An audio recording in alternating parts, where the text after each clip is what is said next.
집밥 변 선생의 먹방 TV입니다. 잘 부탁드려요.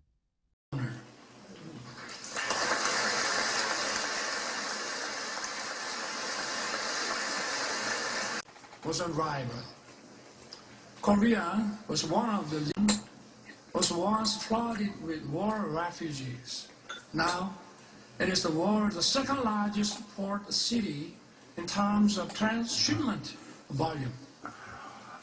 It is also bidding to host the World Expo 2030. Korea is winning the hearts of global citizens. It is dynamic. Freedom is thriving, and democracy is robust.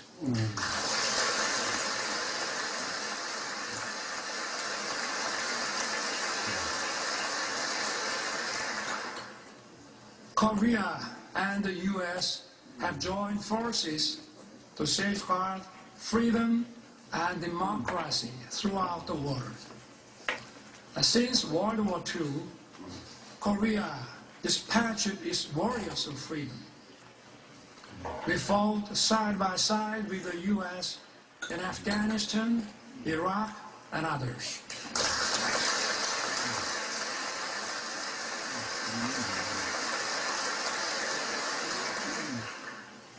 For over 70 years in the history of the alliance, we worked together in military and security sectors. We also expanded our cooperation in the economic field. Our relationship has evolved from one of unilateral assistance to a partnership that is mutually beneficial. The CORUS FTA was approved with the full support of the U.S. Congress in 2011. Since then, our bilateral trade has increased by 68%. Korea's companies' investment in America has tripled. The U.S. companies' investment in Korea has nearly doubled. Korean companies are contributing to vitalize the U.S. economy. They are producing EV batteries, semiconductors, cars, and other products here in America. And more importantly, they are creating decent, well-paying jobs.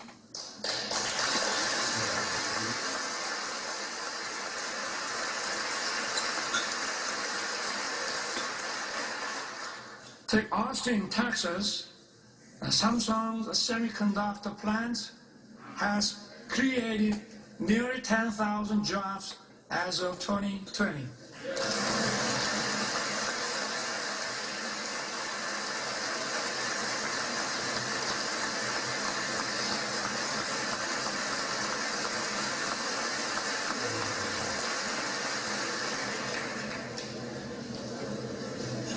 Take Bryan County, Georgia.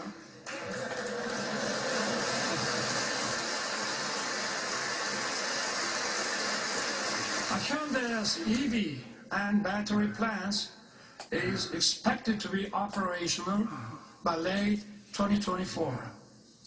It will produce 300,000 electric vehicles every year. It will employ thousands of Americans.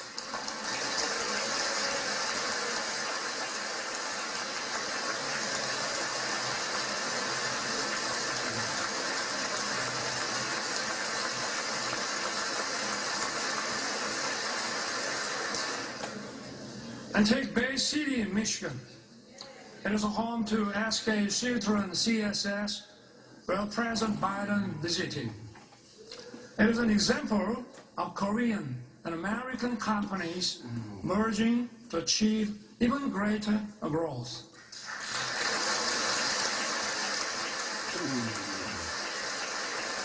I hope to see more economic cooperation in the other parts of America. In this regard, I count on your keen interest and support. My friends, years of active cultural and people-to-people exchange have deepened our friendship. This year, also marks the 120th anniversary of Korean immigration to the U.S. Early Korean immigrants arrived as workers on the sugarcane plantation in Hawaii. Since then, Korean Americans have made their way into many parts of the American society. They have played an important role of fostering closer friendship and writing the history of our alliance.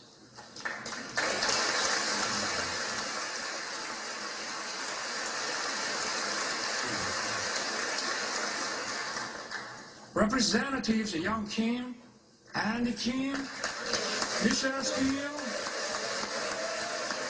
and Marilyn Strickland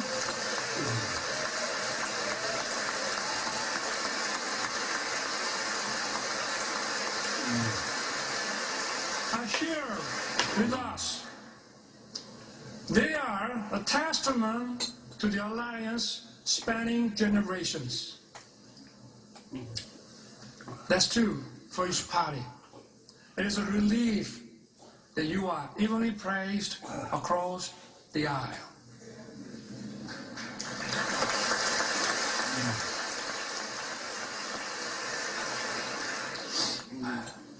Even more, culture is helping to further deepen our understanding and friendship.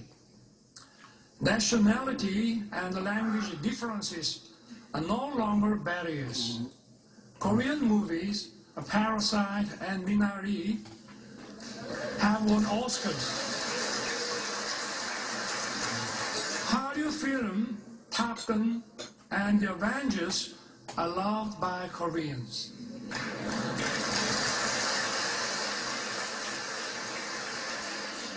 I also love Top Gun and Maverick and the Mission Impossible. And even if you didn't know my name, you may know BTS and Blackpink.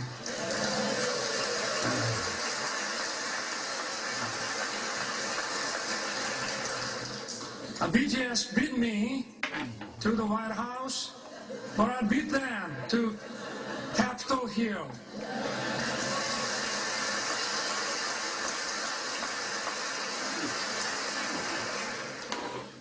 Korean and American singers are reaching high places in each other's music charts is no longer a surprise.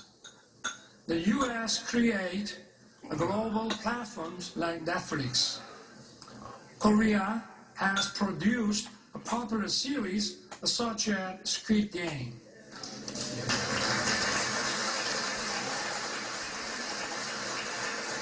We are creating a new pattern of synergy. These cultural exchanges have brought our people closer.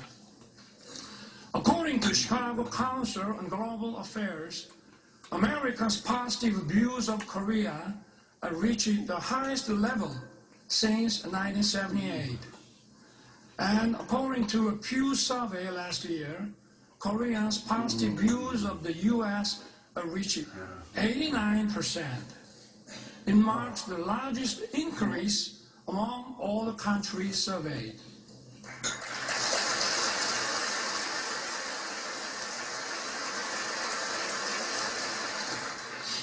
Korea and the U.S. agreed to set up an assistance program for our students. It will help them to study and find jobs actively in each other's country.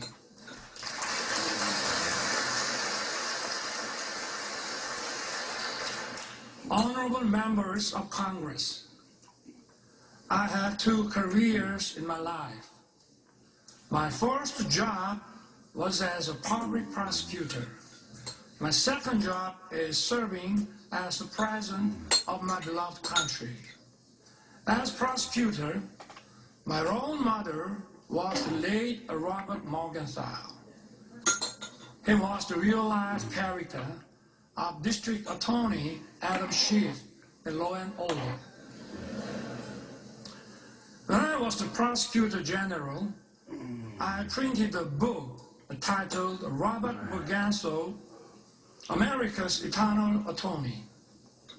I shared it with my junior prosecutors. In the preface, I included the phrase, an attorney who is silent in the face of great evil will not even stop pickpockets in the neighborhood. Today, our democracy is at risk. Democracy is a community's political decision-making system to protect freedom and human rights. Such decision-making must be based on truth and freely formed public opinion.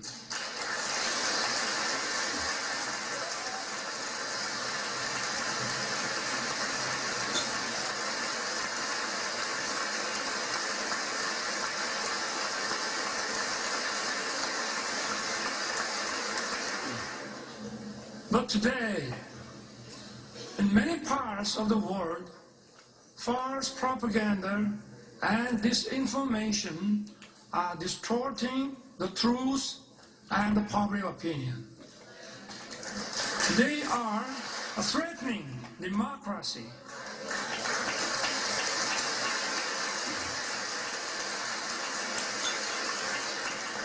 The rule of law allows the freedoms of everyone to coexist. It is upheld by parliamentary democracy. False propaganda and disinformation corrupt intellectualism. They threaten democracy and the rule of law.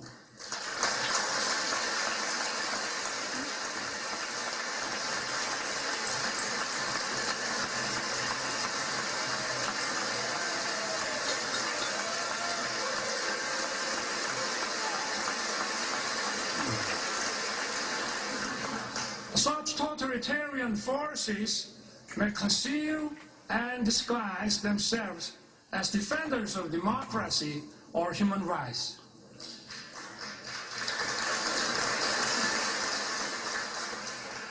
But in reality, they deny freedom and democracy. We must not be fooled by such deception and disguises.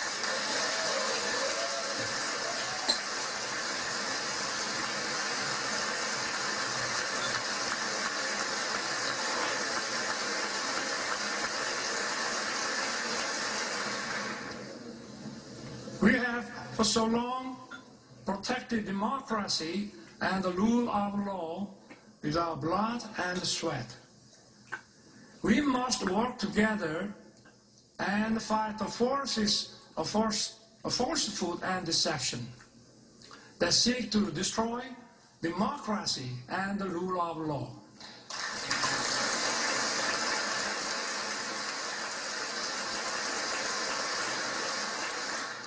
Those who cherish freedom also respect the freedom of others.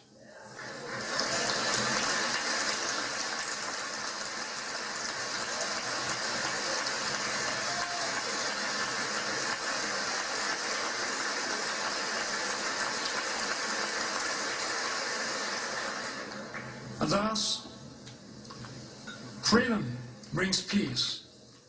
Peace, in turn, safeguards freedom. Freedom and peace are sources of creativity and innovation. They bring prosperity and abundance.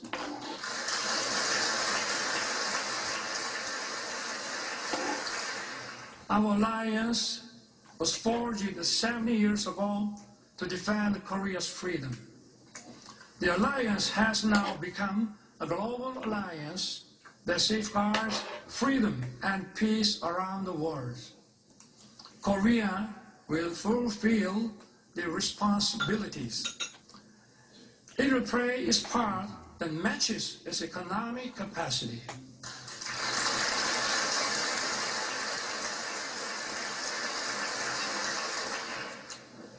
In its 1961 inauguration address, President John F. Kennedy said, "My fellow citizens of the world, ask not what America will do for you, but what together we can do for the freedom of man." Korea will stand in solidarity with the international community. We will do what it can for the freedom of humanity.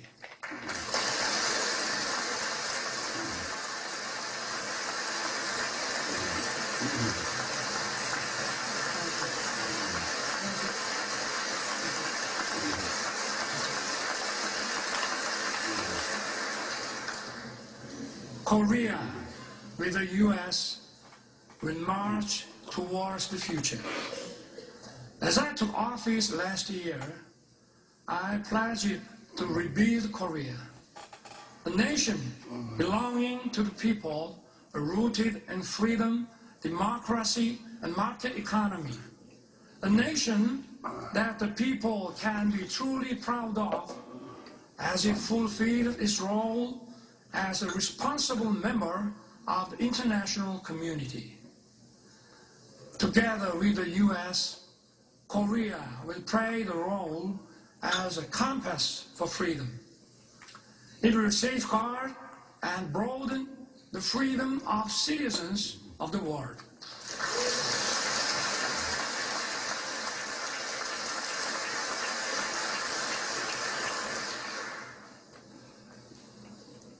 But even as we walked in unison for freedom for 70 years, there is one regime determined to pursue a wrong path. That is North Korea. The difference is stark between Seoul, that chose freedom and democracy, and Pyongyang, that chose dictatorship and communism. And North Korea has abandoned freedom and prosperity and dismissed peace.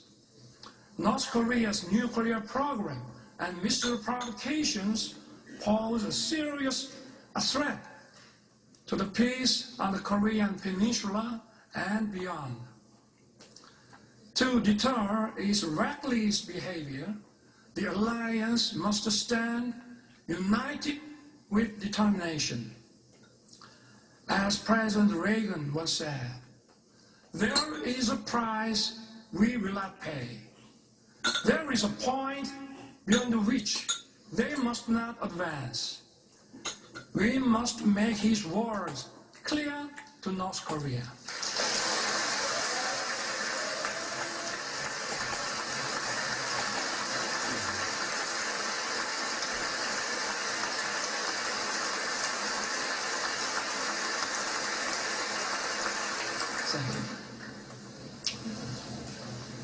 Yesterday, President Biden and I agreed to strengthen the U.S. extended deterrence.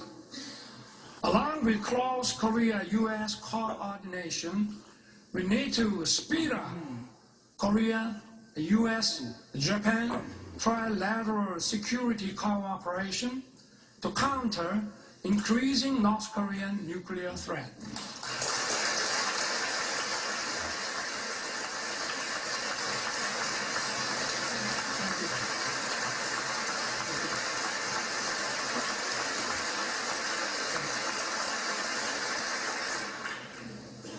My government will respond firmly to occasions, but at the same time, we will keep the door open for dialogue on North Korea's denuclearization. Last year, I proposed the audacious initiative. It will significantly improve North Korea's economy and livelihood. All Pyongyang has to do is to stop its nuclear program and begin a substantive denuclearization process. I once again urge North Korea to cease its provocations and take the right path. Korea, with the U.S., will continue to work for North Korea's denuclearization.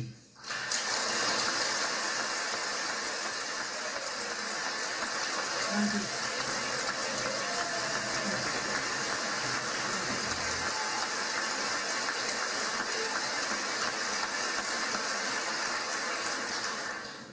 North Korea's obsession with nuclear weapons and missiles is throwing its population into a severe economic crisis and human rights abuses. We must raise global awareness of dire human rights situation in North Korea. We must not shy away from our duty to promote freedom for North Koreans.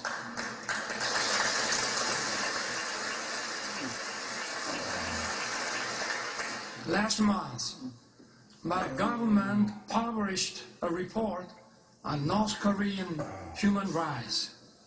We released it to the public for the first time. The report documents a wide range of abuses in North Korea. It is based on testimonies of 508 North Korean defectors collected over the past 5 years. It records many cases of serious violations of international norms, such as the universal